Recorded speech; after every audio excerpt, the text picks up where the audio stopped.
Here we go mga sir.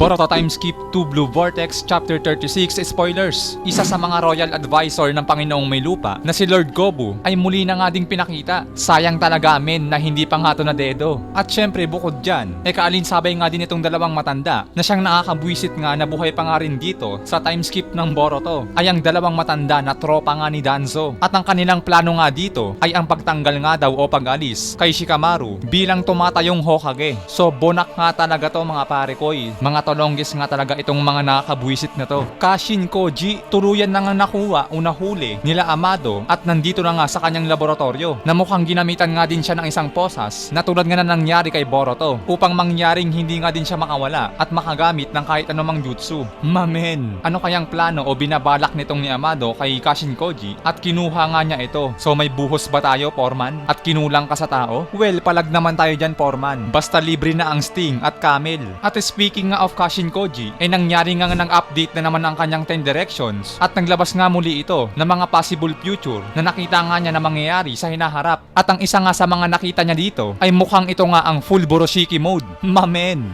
bakbakan, balagbagan, wasakan, durugan na nga ito. Bang! May horn o sungay na nga ito. So ilan nga lamang yan mga pare ko sa mga kaaya-ayang pangyayaring naganap na pinakita dito sa Boruto Time Skip to Blue Vortex Chapter 36 Spoilers. So paalala lang uli mga pare ko, dahil nga ito ay spoilers pa lang, na kaya malamang yung mga ilang babanggitin nga natin dito ay hindi pa nga ganun ka-accurate yung mga translations at yung mga ilang panel nga sa chapter na ito ay hindi pa nga pinapakita o nire-reveal. So sana nga malinaw sa atin yun mga sir. At tara na nga mga sir, umpisahan na nga natin ang talakayang ito. At bilang panimula nga sa chapter na ito, ang isa nga sa mga pangunahing panel na pinapakita dito ay balik ngang muli dito sa Konoha. At dito nga'y sinasaysay na nga nitong ni Lord Gobu ang mga nangyari nga daw sa nagdaan, na pagdilat nga daw ng kanyang mga mata mangyaring nasa rooftop na nga daw siya ng Hokage's office, samantalang ang pagkakatanda nga daw niya na bago pa nga daw mangyari yun, siya naman daw ay nasa interrogation room para nga daw imbestigahan ang current Hokage na si Shikamaru. Yun nga lang daw ang kanyang natatandaan bago pa nga daw mangyari na biglaan nga daw siya sumulpot sa rooftop ng Hokage's office. Ngunit subalit datapwat ang isang bagay pa nga daw dito na bukod pa nga daw dito na biglaan niyang paglitaw dito sa rooftop yung mangyari na nga daw na magkamalay nga siya ay biglaan na nga lang din daw na sumulpot ang traidor at mamamatay Hokage na si Boruto. Na kaya nga dahil din dyan, dyan ngayon na itanong na nga din itong dalawang matanda na ang ibig sabihin nga ba daw nitong ni Lord Gobu na ang nagligtas nga dito kay Gobu ay ang walang hiya at traidor na mamamatay Hokage na si Boruto, which is nakakapagtaka nga daw dahil lalot pa nga daw sa isang bagay na ang kanilang hinala na ang traidor na si Boruto ay siyang kakampi o naikipagtulungan na isa nga din sa kanilang mga kalaban na tinatawag na mga Shinju, which is sabi naman itong matandang lalaki na maaaring natural naman daw ito dahil lalo't wala din naman daw silang ebidensya na may possibility na si Boruto nga daw ang naglure o nagdala ng mga Shinju sa loob ng Konoha. Pero kahit gayon pa man, guilty pa nga rin daw si Boruto bilang isang traidor at ang koneksyon nga ni Shikamaru dito ang magiging dahil upang ipatanggal na nga daw o alisin sa pwesto bilang Hokage si Shikamaru. So yun nga mga pare koy, ang lala,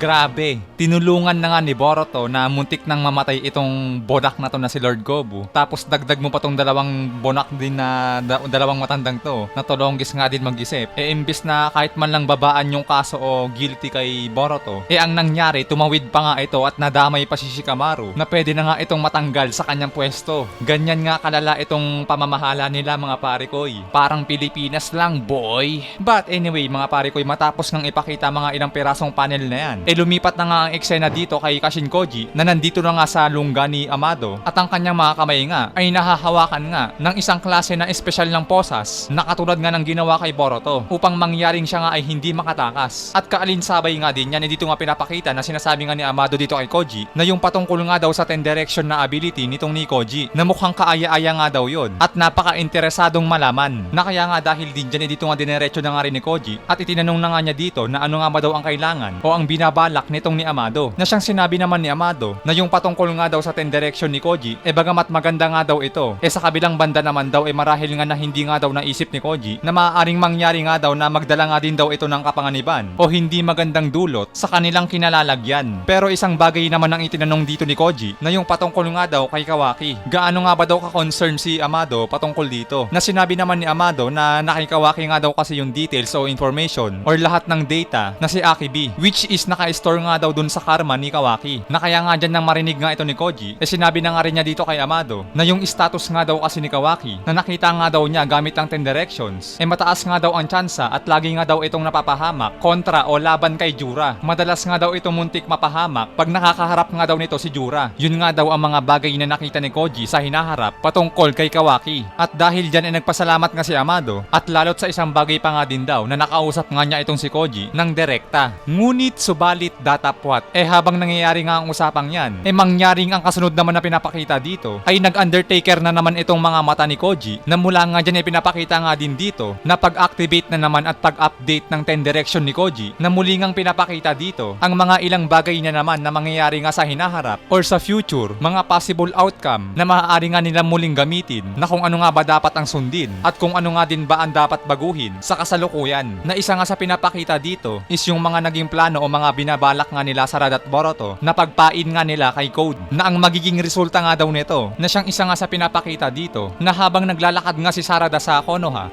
mangyaring naghahanap nga din ito ng isang pwesto o isang lugar na maaari nga din pagpwestohan ni Code na upang mangyaring lumitaw nga daw ito upang dakpin na nga si Sarada at makapagsimula na nga si Boruto sa kanilang plano. At speaking nga ng pagdakip ay dito nga pinapakita nga din na nag-umpisa na nga din si Code na kumilos at gumalaw na sa pamamagitan nga din itong claw marks niya na gumapang na nga din dito sa ilalim ng bubong na tinititigan nga nito si Sarada mula sa ibaba at balik nga uli sa 10 direction ni Koji na habang patuloy nga ang kanyang mata sa pag-activate ng 10 directions o itong kanyang Undertaker mode kaalinsabay nga din yan habang pinapakita yung mga future events ay pinapakita naman din dito ang isang napakaangas na pangyayari na ang isa nga sa ating pinakahinihintay na mangyari ay ito nga ang Boroshiki mode. Yes mga sir, adult Boroshiki mode at naka-activate pa nga ang horn o sungay. Men, solid to, panigurado. Pag nakita nating lumaban to, mas maangas to kumpara dun sa Byakugan mode lang na pinahiram ni Momoshiki kay Boruto. Pero kaalinsabay nga din yan. Balik nga dito kay Sarada na habang naglalakad nga sa bayan ng Konoha, dito sa Eskinita, habang tinititigan nga siya dito ni Code. Ang kasunod na nga din yan na pinapakita dito sa kasunod, heto na nga.